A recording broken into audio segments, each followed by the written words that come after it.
summation of infinite geometric series was first done in India. And it was proved by a mathematician from the Kerala School of Mathematics.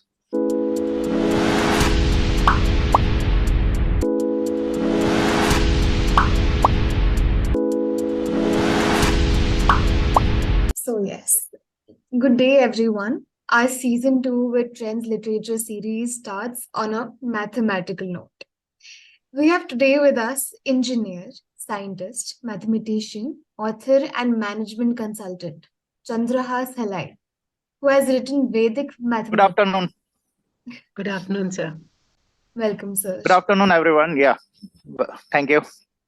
Chandrahas Halai has written Vedic Mathematics Inside Out and Meru Prastaar, the book we discussed today. Welcome, Chandrahas ji, for gracing our platform, and we would like to know your book much better today. We're excited to have you on our platform. Sure. Welcome, Chandrahas ji. It's been a long due session, and it's such a wonderful privilege for us to have you with us. So I'll start with the Q&A rounds immediately. So please do tell us, how did you really conceptualize this book, and how did you write it, and what is the significance of this book that you have so wonderfully written?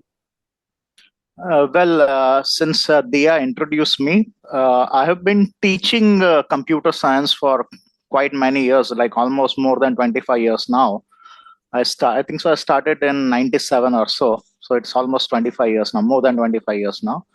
And in computer science, we have the subject of discrete mathematics.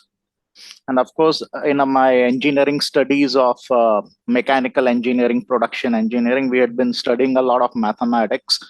And engineers are like the number crunchers or the users of mathematics to the T, kind of, you can say. Correct. So when I was teaching computer science and when I was giving lectures on mathematics, I found out that what all we used to kind of attribute to, say, European development was actually very much Indian. And when I started doing advanced studies in mathematics, advanced studies in science and technology, actually I found that Western scholars and Western authors were giving references to Indian mathematics. Right. And we Indians were blissfully ignorant about our very own contribution. So, of course, this was like pre-mobile internet or even pre-WWW or the internet that we see today. So access to information was limited, and you had to contact various scholars, and Sanskrit scholars didn't know about mathematics. So it was like the concept was very much in mind since quite long.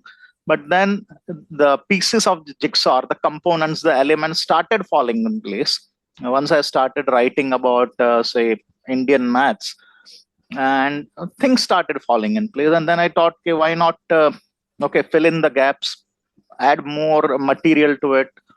And of course, I had access to scholars. There were exchanges of notes, a kind of research in mathematics. And but the seed of Indian mathematics was sowed in my fertile mind by my grandmother, who used to teach me to count and do multiplication and addition, subtraction. And she used to, of course, all grandparents teach their grandchildren that, especially from my grandmother, I got to know about the greatness of Indian science, Indian maths, and India's monumental heritage, and how it is they are technological marvels. And that, I think so, got me inspired or hooked on. So I started searching about Indian science, Indian technology, Sanskrit. What really surprised you about it? I mean, the whole journey. What did you really learn yourself? I know you've imparted so much of knowledge to everybody. In the process, a lot of things would have surprised you. And how did it really energize you? And I mean, we need to know the process. Though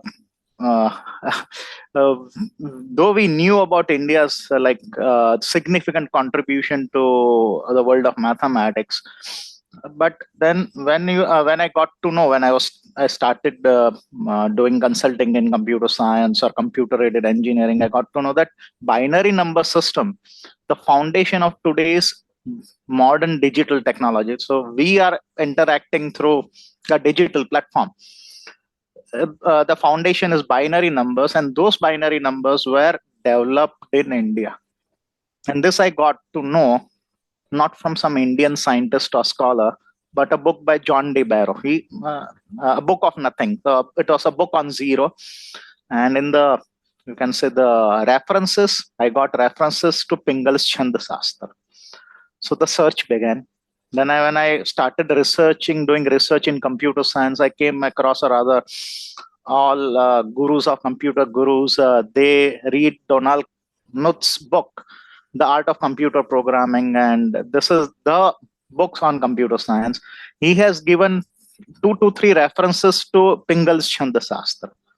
Okay. That got me onto why are we not coming across it? Why is this not information not given in our textbook, or why is this not discussed in our schools and colleges?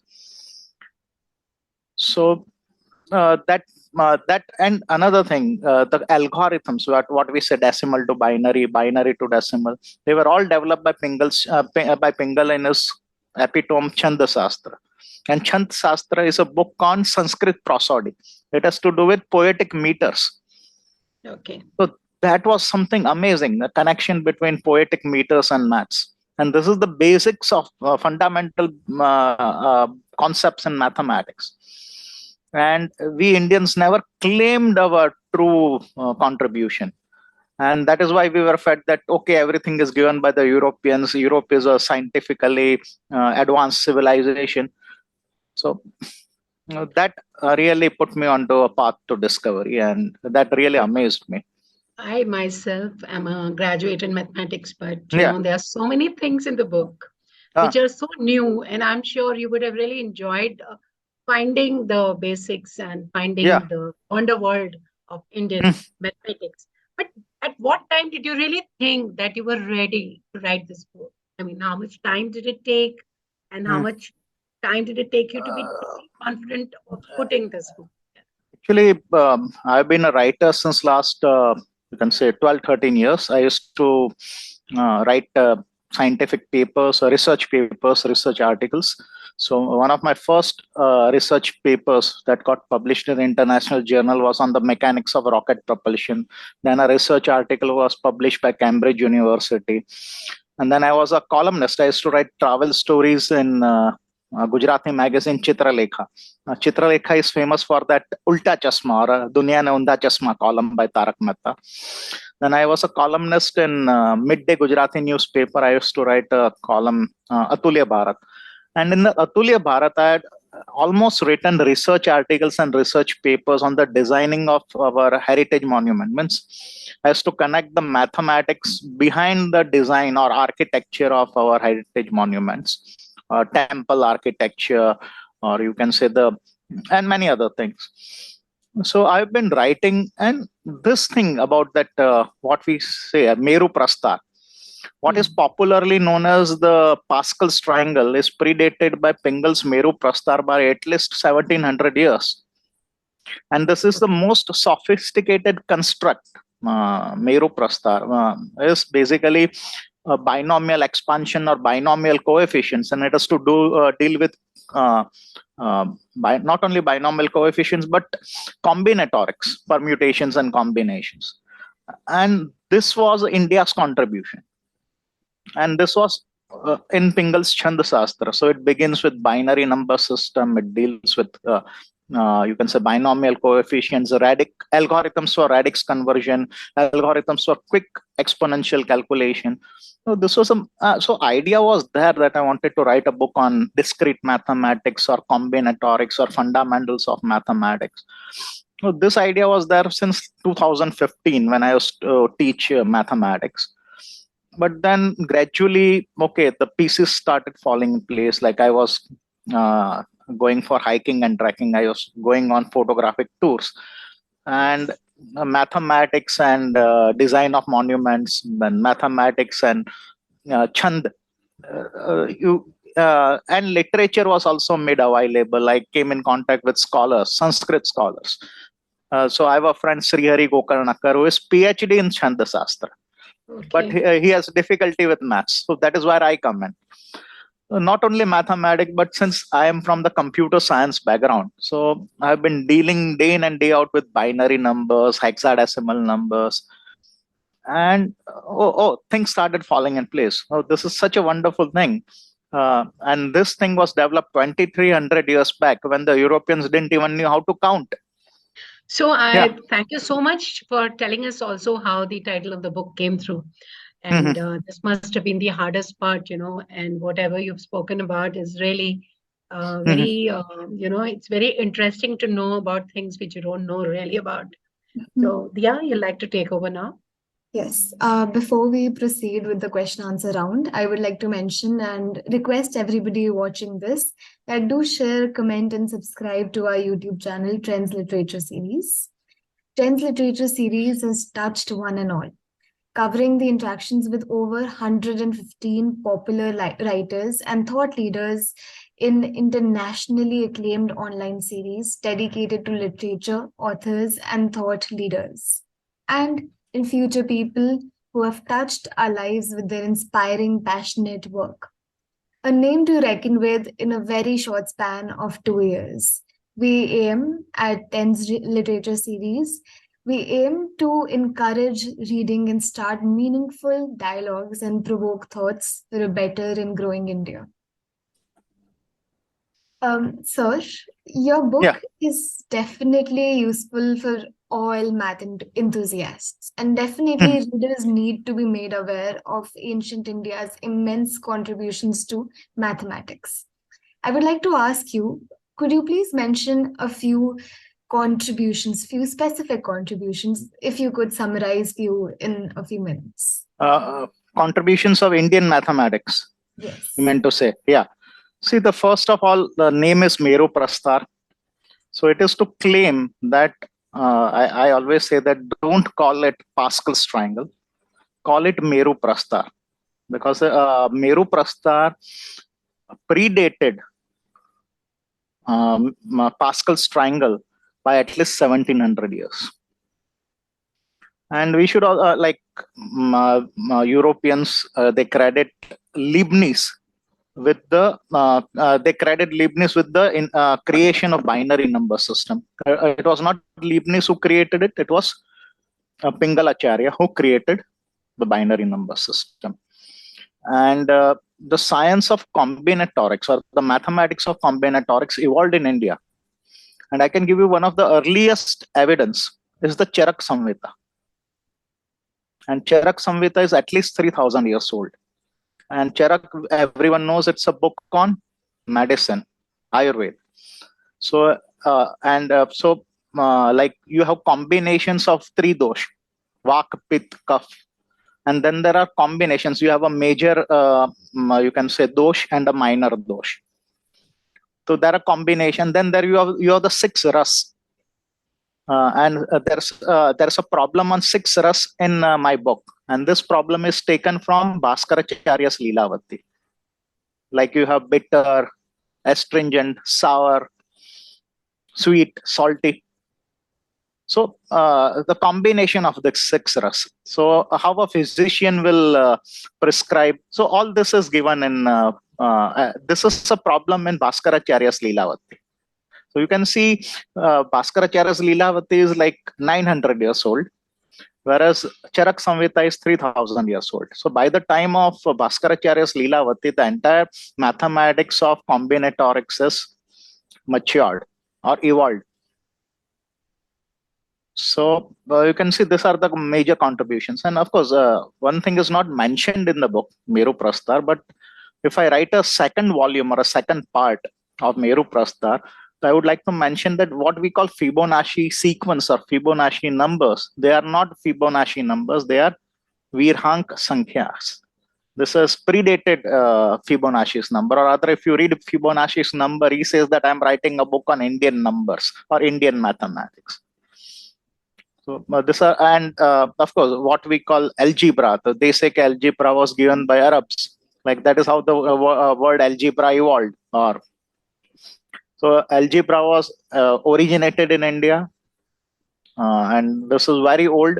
Algebra has roots in designing of Vedis, like when we do Havan or Yagya. The first thing is the design and the construction of the Vedi. So algebra was applied there. Algebra was applied in construction. So origin is in India. Yeah. Right. I think, sir, the thought of you writing a volume 2 will be very exciting for a lot of Yeah. readers.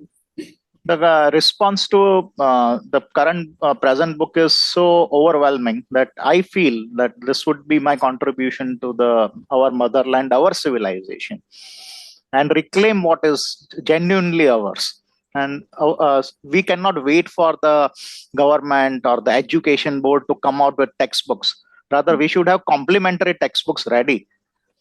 So when an individual can contribute, so we should do the most that we can for our nation, for our civilization. I think so. Oh, मेरा जन्म सफल हो जाएगा if I'm able to contribute even a iota to my motherland. And this book is dedicated. The current book is dedicated to my motherland and my mother. That's a wonderful and a meaningful thought. Thank you. I must say that everybody watching this video should buy and read this book, as it is written in a very ready to read style manner and will definitely clear up a lot of concepts and will make you understand the meaning behind Indian mathematics. And I would like to add something. Like when I was a student, or when Neeta ji was a student in school. So, the Soviet books, Mir publishers, those books used to be pretty popular in India because they were like very low priced and they used to contain amazing information. And one book especially became very popular. One author, Jakob Perelman, Algebra Can Be Fun, Physics for Entertainment. So I used to wonder when I was like, I must have been younger than even Dia when I was in 10th standard, 11th standard, or 12th standard, when I was preparing for my 12th standard board. I used to wonder that why are our textbooks not like Jakob Perelman's Algebra Can Be Fun? They are challenging problems, interesting problems. Then I came across one chapter in that Algebra Can Be Fun, and Jakob Perelman mentions that this interesting, wonderful problems are from Hindu mathematics. And those problems are from Bhaskaracharya's Leelavati and Bij Ganit. Can you beat it? And I put those problems in my book Meru Prastaar. But actually, if you look at Jakob Perelman's book, the translation is wrong. So there are errors in Jakob Perelman's book. Whereas in my book, I have put the Sanskrit verses. Once I referred to the primary source, I put the original verse and also the translation and its meaning, and I have solved it properly. So this is my contribution to the book. So this was also like I always used to wonder that if you write a book, it should be like Algebra Can Be Fun. But I can say in all humility that Meru Prastaar is much better than Jakob Perelman's Algebra Can Be Fun. We Indians can excel. We can go beyond the world. We have been a Jagat Guru, and our youngsters have the potential. They are smart. I feel that I will be glad if my book kind of inspires them to go beyond the West in technology and in science. Yeah. That is wonderful, sir. I must say that your curious mind from such a young age towards this topic is now translated into a wonderful book that will help in the betterment of this. And thank you. Talking about youth, what do you think that how should today's youth carry forward the glorious legacy of Indian mathematics? Today's youth, they are very fortunate that my generation we didn't have access to so much of information. Rather, it used to be so that we had one book, and that one book used to be shared by 15-20 people. Like my elder brothers and sisters or my cousins, they used to buy a book. They used to study. Then the next year it used to go to another cousin or the younger sibling. So by the time the book came to me, I was amongst the youngest of the cousins, or you can say. So by the time the book used to come to me, it used to be pretty old.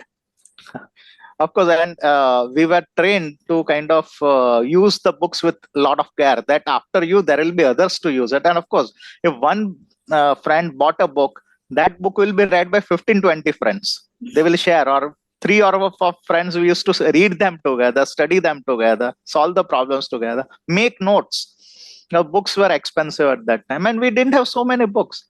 Right now, I think so. A youngster will have a smartphone, he will have a tab, he will have a PC, he will have a notebook computer, he has got access to internet, he's got information at the fingertips. Whereas we had to wait, even for a tinkle to come to me, I had to wait for 3 or 4 of my cousins to read it, and then I would read it.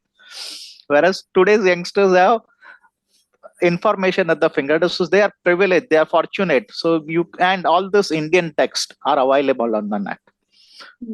Scholars, researchers, they have done an excellent job. They have put a lot of information on the net, so you have access to it.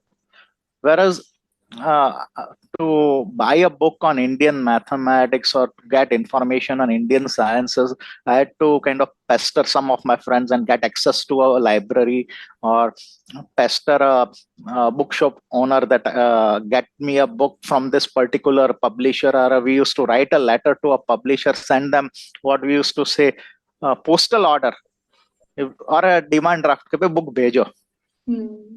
Whereas you can order it at the touch of a mobile screen.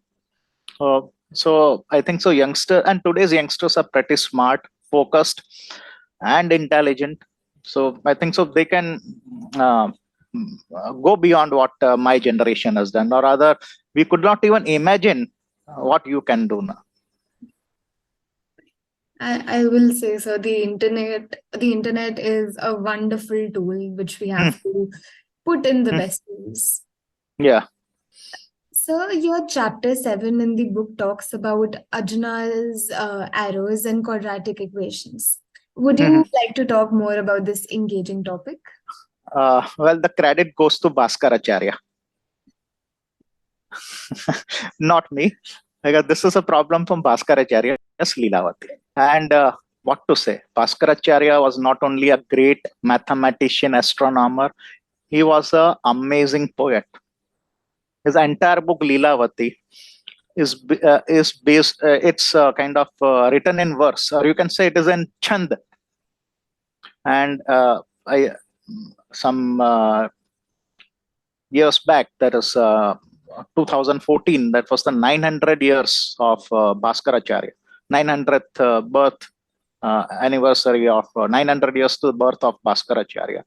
A ballet was performed in Mumbai, and that ballet was based on Bhaskaracharya's Leelavati, or other problems from Bhaskaracharya's Leelavati were performed as a ballet in Mumbai. So that is the power of the poetry of Bhaskaracharya. So the credit.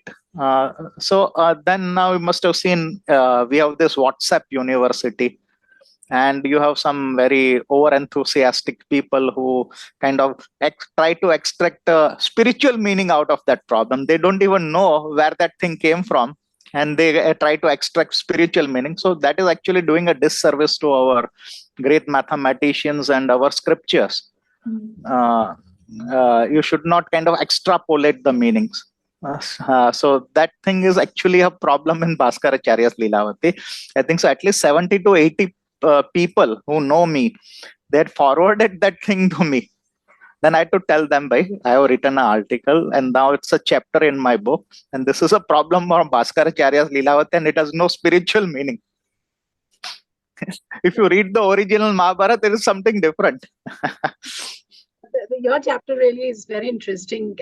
Similarly, like the chapter 15 also, which is again a very, very interesting chapter, which is about 24 names of Vishnu and its permutations. And since we are running out of time, so maybe perhaps we'll take up this last question.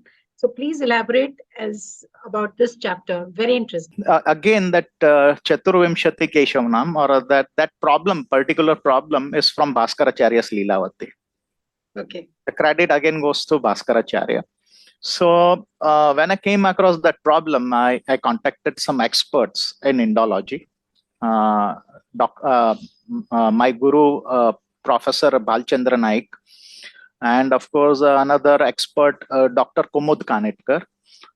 So Dr. Kumud Kanitkar gave me the list of names and the permutations. And Professor Naik sir gave me the reference to Balaji temple at Fanaswadi in Mumbai, where you have all the 24 Swarup of Bhagwan Narayan. So I visited that place in Mumbai. Then, of course, I had visited Rani Ki Vav in Gujarat, Patan, where many of the forms of Narayan have been created. That murtis are there. And I also got a reference through my friends of Chinnakeshav Mandir at Hoyshala. So Chinnakeshav temple has all the 24 forms or Swarup of Narayan. So see, look at the creativity of Bhaskaracharya in writing a text for school kids or a Gurukul Vidyarthi. So he has got that poetry, he has got that sense of humor, he has got that thing, how to make it interesting, how to link it with day-to-day activities. So you have a group of bees, you have a herd of elephants, and then you say Arjunas Arrows. So a kid gets interested. He is fascinated with maths. And look at our textbooks. So we have some kind of rows of problems, and teacher gives us, okay, you solve the exercise and come tomorrow. And since Macaulay gave us the English education system, we are blindly copying that text, and we feel these are the classic maths textbooks, but they are nothing but, you can say, a drab in front of Bhaskaracharya's Leelavati or Narayan Pandit's Ganit Kaumudi or Mahaviracharya's Ganit Sar Sangraha. They used to make maths so wonderful. They used to make maths so practical and at the same time fascinating and interesting. So we have to go back to our roots, and this is just my attempt to kind of create awareness amongst masses that we have got wonderful texts which can be readily adopted into modern textbooks, which will not only teach you the concepts in mathematics, but also make maths very interesting to do. So very right. Such a reservoir of knowledge, this book. And unfortunately, we have come to an end of this very, very knowledgeable session. And we are so privileged to have Chandrahas ji with us. Oh, thank you. All you have to do is definitely read this book on the wonder world of Indian mathematics, Meru Prastaar. And thank you so much, Chandrahas ji, for taking your time. My pleasure. My pleasure. Definitely, your book is a go-to book for Indian mathematics and exploring, as I mentioned, the wonder world of Indian mathematics. All the best, and we really wish you a great run with this book, and hope this reaches out to all the masses. Thank you. Yes. Any last word? We still have 2 minutes. Yeah. Any questions you want? It's okay. Any last word from your side? We might have missed out. Or Dia, do you have any question? I think right now, since we are running out of time, we won't be able to do any. I'll like to mention one thing that I think so. If in 11th standard, 12th standard, we learn that arithmetic progression, geometric progression, and when we learn also about that summation of infinite geometric series. So there's a chapter on infinite geometric series. Now, summation of infinite geometric series was first done in India. And it was proved by a mathematician from the Kerala School of Mathematics. So it was the mathematicians from the Kerala School, astronomer mathematicians from the Kerala School of Mathematics who developed calculus. Professor C.K. Raju has done a great work in kind of finding how the Indian knowledge traveled to Europe. And if you go to the official website of University of Manchester, all this I have put in my book. Now even University of Manchester claims, or rather it says that Leibniz and Newton, they got their ideas from earlier work of Indian mathematicians. And actually Jesuit priests used to come to the Malabar coast. They got the scriptures from India and took it to Europe. And that is how the European mathematicians got the idea about calculus. And of course, I have written a chapter on the summation of infinite geometric series in my book. And so this is just to make people aware about that there's a need to look into Indian mathematics. That is one thing. Another thing is that connection between combinatorics and sums of sequences of natural numbers that was established by